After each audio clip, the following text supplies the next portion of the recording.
ઔદ્યોગિક એકમોમાં યુરિયાનું ડાયવર્ઝન અટકાવવા કૃષિ વિભાગે રાજ્યભરમાં દરોડા પાડ્યા છે। કૃષિ વિભાગની અલગ અલગ ટીમોએ નવસારીના અલગ અલગ ઔદ્યોગિક એકમોમાં દરોડા પાડી તપાસ હાથ ધરી। ચીખલીના માણેકપોર અને બામણવેલના અલગ અલગ ઔદ્યોગિક એકમોમાં રેડ કરીને યુરિયા ખાતરના સેમ્પલ લેવામાં આવ્યા છે।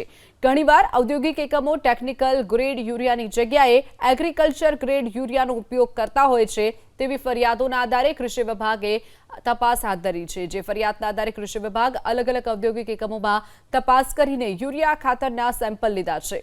ટેકનિકલ ગ્રેડ યુરિયાની બજાર કિંમત અંદાજિત પ્રતિ કિલો 35 થી 42 રૂપિયા હોય છે, જ્યારે એગ્રીકલ્ચર ગ્રેડ યુરિયાની કિંમત પ્રતિ કિલો 6 રૂપિયા જેટલી હોય છે, જેને લઈ ઘણા ઔદ્યોગિક એકમો કાળાબજારી કરી એગ્રીકલ્ચર ગ્રેડનો યુરિયાનો ઉપયોગ કરતા હોય છે, જેને લઈ અને તપાસ હાથ ધરવામાં આવી છે।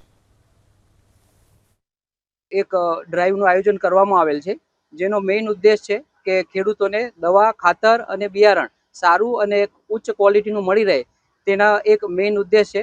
તે પૈકી આજ રોજ નવસારી જિલ્લામાં માણેકપોર ગામે શ્રી કેમિકલ કંપનીમાં અત્યારે એક આકસ્મિક મુલાકાત કરવામાં આવેલ છે અને તેમાં જે આ કંપની જે એની પ્રોડક્ટ તૈયાર કરે છે તેમાં એક વસ્તુ તરીકે ટેકનિકલ ગ્રેડ યુરિયાનો ઉપયોગ કરે છે, તો એનું સેમ્પલિંગની કામગીરી કરવામાં આવેલ છે અને એના માટે ભવિષ્યમાં કંઈ જો આકસ્મિક પગલાં લેવાના થશે તો એ સામે આગળની કાર્યવાહી કરવામાં આવશે।